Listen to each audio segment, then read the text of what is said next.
ਦਰਸ਼ਕੋ break ਤੋਂ ਬਾਅਦ ਤੁਹਾਨੂੰ ਆਪਾਂ ਸਭ ਨੂੰ ਜਿਆਂ ਕਹਿੰਦੇ ਆ ਹੁਣ ਆਪਾਂ ਐਂਡ ਵਾਲੇ ਸੈਗਮੈਂਟ ਦੇ ਵਿੱਚ ਪਹੁੰਚ ਚੁੱਕੇ ਹਾਂ। ਉਸ ਵਿੱਚ ਆਪਾਂ ਗੱਲਬਾਤ ਕਰਨ ਜਾ ਰਹੇ ਹਾਂ ਕਿ ਜੋਤਿਸ਼ ਵਿਦਿਆ ਵਿੱਚ ਯਕੀਨ ਰੱਖਣ ਵਾਲੇ ਭਾਰਤੀ ਹਾਕਮਾਂ ਦੇ ਬੁਰੇ ਗ੍ਰਹਿ ਆ ਫਸੇ ਨੇ। ਇੰਟਰਨੈਸ਼ਨਲ ਤੌਰ ਤੇ ਜਿੱਥੇ ਕਿਸਾਨ ਇਸ਼ੂ ਨੇ ਭਾਰਤੀ ਇਮੇਜ ਦਾ ਥੱਲਾ ਲਾਇਆ ਹੈ, ਉੱਥੇ ਇੰਟਰਨੈਸ਼ਨਲ ਅਦਾਲਤਾਂ ਵੱਲੋਂ ਵੀ ਭਾਰਤ ਨੂੰ ਜੁਰਮਾਨੇ ਹੋਣ ਦਾ ਸਿਲਸਿਲਾ ਸ਼ੁਰੂ ਹੋ ਗਿਆ ਹੈ। ਇੰਗਲੈਂਡ ਦੀ ਇੱਕ ਅਦਾਲਤ ਨੇ ਅਨਰਜੀ ਦੇ ਕੇਸ ਦੇ ਵਿੱਚ ਭਾਰਤ ਨੂੰ 10,500 ਕਰੋੜ ਰੁਪਏ ਦਾ ਜੁਰਮਾਨਾ ਕੀਤਾ ਹੈ। ਉੱਥੇ ਨਾਲ ਹੀ ਮੋਦੀ ਦੇ ਸ਼ੋ ਬੁਆਏ ਅਰਨਾਬ ਗੋਸਵਾਮੀ ਨੂੰ 20,000 ਪਾਉਂਡ ਯਾਨੀ ਕਿ 20 ਲੱਖ ਰੁਪਏ ਦਾ ਜੁਰਮਾਨਾ ਕੀਤਾ ਗਿਆ ਹੈ। ਸੋ ਇਸ ਬਾਰੇ ਆਪਾਂ ਵਿਚਾਰ ਚਰਚਾ ਕਰਨ ਜਾ ਰਹੇ ਹਾਂ ਔਰ ਨਾਲ ਹੀ ਗੁਰਬਾਣੀ ਵਿਚਾਰਾਂ ਦੀ ਸਾਂਝੀ ਤੁਹਾਡੇ ਨਾਲ ਪਾਈ ਜਾਏਗੀ। ਸੋ ਅਸੀਂ ਚਾਹਾਂਗੇ ਕਿ ਤੁਸੀਂ ਨਾਲ ਇਸੇ ਤਰ੍ਹਾਂ ਹੀ ਬਣੇ ਰਹਿਣਾ। ਦੇਖਣ ਸੁਣਨ ਲਿਖਣ ਲਈ ਤੁਹਾਡਾ ਸਭ ਦਾ ਬਹੁਤ ਬਹੁਤ ਸ਼ੁਕਰੀਆ ਜੀ। ਡਾਕਟਰ ਸਾਹਿਬ ਕੀ ਕਹਿਣਾ ਚਾਹੋਗੇ?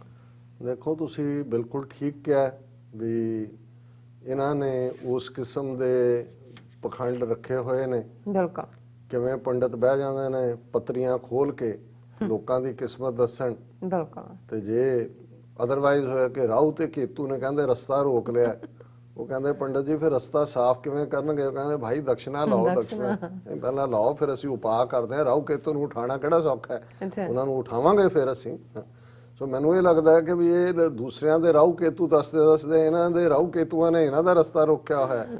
और एक पासे तो जो इन्हां दा जुलूस निकल रहा है और इन्हां ने जिस कौम नूं हथ पाया है वो कौम नूं फिर पता है कि भाई जुलूस किवें कढना है। और खास तौर ते फोनी किस्म के लोगों का किसानां दी मूवमेंट एक वो नुकता बन गई है कि दुनिया पिछले 1 महीने तो लगातारता दे नाल कल्ला सोशल मीडिया नहीं, इन्हां ने बेशक फेसबुक दे विच भी रिलायंस की 9-10% जिहड़ी है वो हिस्सेदारी हैगी है। और इसलिए ईवन इन्होंने ये भी डेयर करवाया फेसबुक ने, जिथे साढ़े सारे पेज बंद किए हुए हैं पिछले हुण 6 महीने तो TV 84 बैन है। और ईवन इत्थे भी इन्नियां रिस्ट्रिक्शनस ने कि फेसबुक के व्यूअर ही साढ़े गायब हो गए क्योंकि उन्होंने तक कोई पहुँच ही नहीं होंदी। यूट्यूब मोर रिलायबल है, उत्थे भी कल नूं की करनगे पता नहीं है। सो किसानां दे भी किन्ने पेज और ईवन जिथे सिख हैशटैग है और जिथे किते कोई तस्वीर भी सी वो भी किन्ने पेज हज़ारां दी गिणती च बैन कीते ने क्योंकि फेसबुक दे विच भी आके बढ़ गए, हिस्सेदारी है। लेकिन कोई नहीं, इस च तां एक गल दा ध्यान रहे कि भी अल्टीमेटली रब दी दरगाह भी है और जदों थल्ला लगन लगदा है फिर कई पासों लगना शुरू हुंदा है। सो एक पासे तां इन्हां दा जिहड़ा 6 साल तो हंकारिया होया निज़ाम सी उहनूं चैलेंज होया सिखां ने कीता है इफैक्टिवली डायस्पोरा दे विच है। और जिवें असीं दस्सिआ कि ये प्रोटेस्ट का सिलसिला लगातारता नाल जारी है। सैचरडे इंडियन कौंसलेट के बाहर इत्थे भी दोपहरे जोरदार प्रोटेस्ट है, सैन फ्रांसिस्को भी है, होर शहरां च भी है। दूसरे पासे इंटरनैशनली हुण इन्हां दे जदों असीं अबानी अंडानी का जिक्र करते हैं, पंजाब च भी इन्हां दे टावर लभ लभ के लोग सुट रहे हैं कित्थे है। इन्हां दे कईयां ने उन्हां दा ओह भैंगा जिहा जिहड़ा फ्रॉडिया रामदेव पतंजलि वो इत्थे भी कनेडा अमरीका च भी कई स्टोरां च उहदा स्टाफ चुक के बाहर मार रहे हैं कि भी ये सब ये भैंगे और अन्ने लूले लंजे सारे रले हुए ने, ये सारे जिहड़ा इन्हां नूं बाहर कड्डो। और उहदे च ये भी हुंदा है बेशक पैसे तां हुण यही मुकेश अंबानी जिहड़ा वड्डा दुनिया का पहला 1 नंबर का अमीर बन गया सी, फिर तीसरे नंबर ते आ गया। फिर यह Mukesh Ambani India's richest person loses $6.8 billion after Reliance shares fall on weak quarterly earnings. कि भी ये पिछले दिनों $6.8 बिलियन उसका शेयर डिग्या। हालांकि इन्हां दियां क्योंकि ऑयल प्राइसिस थले चले गए लेकिन ये भी हो गया कि भाई धरती ते आकाश चढ़ावे चढ़े आकाश गिरावे। इस किस्म के जिहड़े ने मास खाए तेन घाह खवाले घाह खाण ते आउणगे अल्टीमेटली। लेकिन जिहड़ियां 2 खबरां मैं समझदा भी राहु केतू इन्हां दे रस्ते च किवें आके बैठे ने, उन्हां च एक तां जिहड़ी यूके दी वड्डी ऑयल कंपनी कैरन एनर्जी जिन्हां दा समझौता सी इंडिया दे नाल क्योंकि ये जिहड़े एग्रीमेंट ने वर्ल्ड ट्रेड ऑर्गेनाइजेशन दे थल्ले बाईलैटरल उहदे चों जे कोई बैक ऑफ करदा है तो फिर आर्बिट्रेशन हुंदी है। और आर्बिट्रेशन दे विच 3 जजां दे सामने जिन्हां च एक जज इंडिया दा अपॉइंटेड सी, उन्हां दा एक केस सी। उन्हें कैरन एनर्जी ने कहा कि भी जिहड़ा उन्होंने सानू अनड्यूली जिहड़ा हार्म करन दी कोशिश कीती।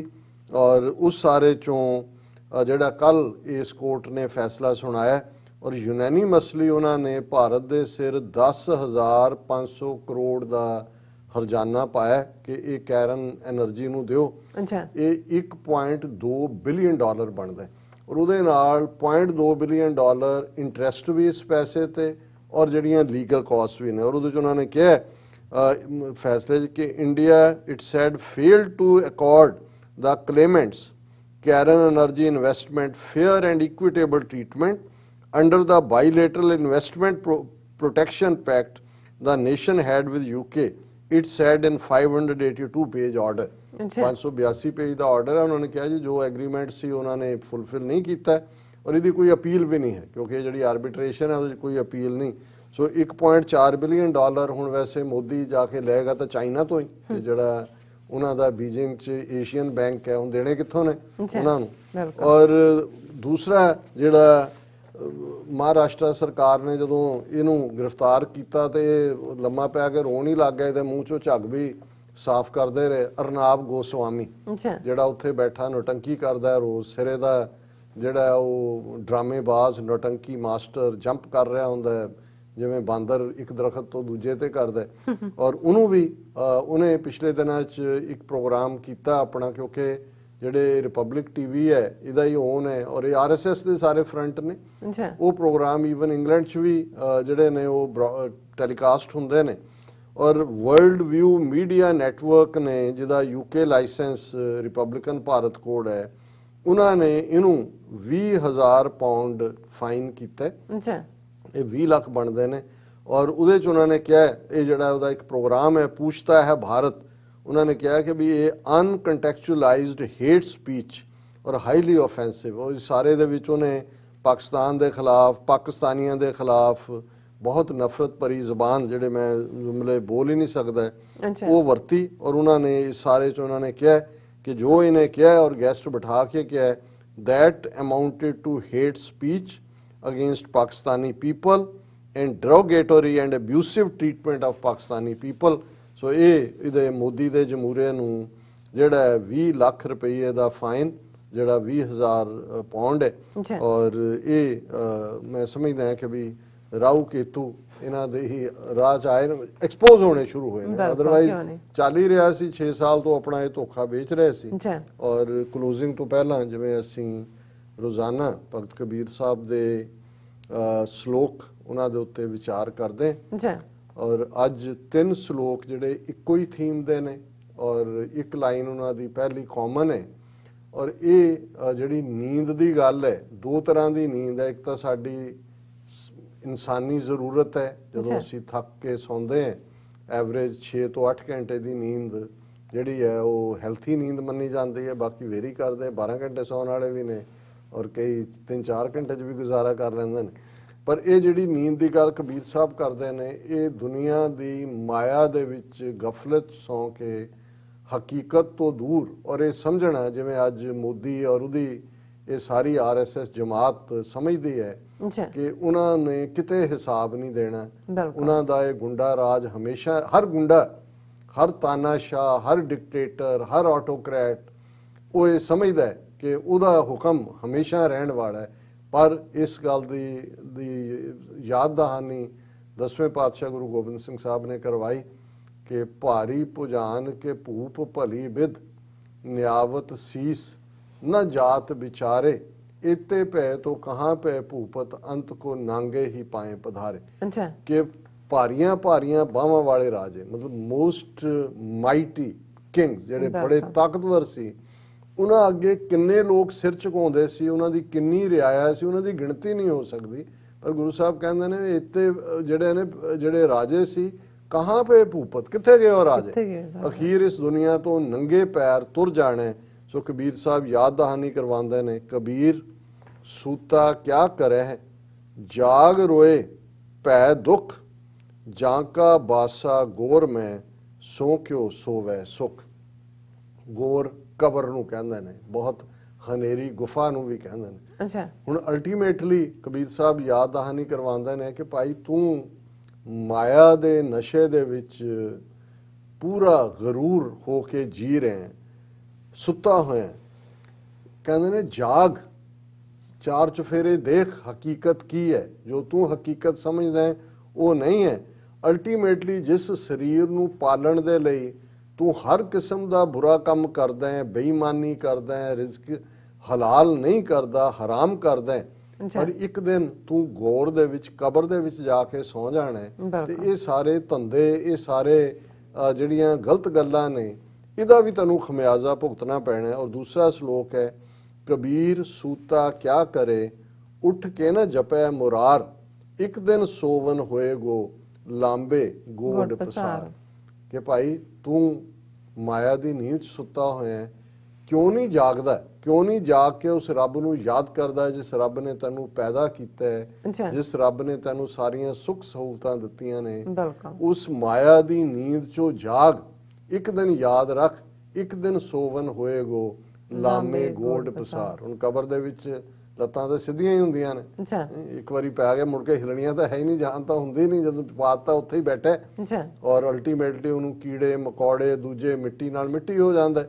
ਔਰ ਉਹਨਾਂ ਕਿਹਾ ਕਿ ਭਾਈ ਇੱਕ ਦਿਨ ਐਸਾ ਹੋਏਗਾ ਕਿ ਤੂੰ ਪਿਆ ਹੋਏਗਾ ਕਬਰ ਦੇ ਵਿੱਚ, ਇਸ ਲਈ ਜਿਹੜੀ ਜ਼ਿੰਦਗੀ ਹੈ ਇਹਨੂੰ ਸਫਲ ਕਰ।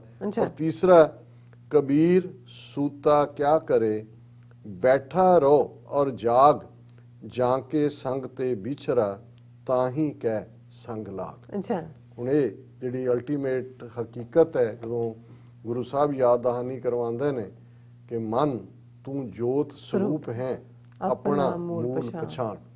ਕਿ ਭਾਈ ਤੂੰ ਸਰੀਰ ਨਹੀਂ ਹੈ, ਤੂੰ ਸਿਰਫ ਬਾਡੀ ਨਹੀਂ ਹੈ, ਤੂੰ ਮੈਟੀਰੀਅਲ ਨਹੀਂ ਹੈ, ਤੇਰੇ ਅੰਦਰ ਨੂਰ ਹੈ।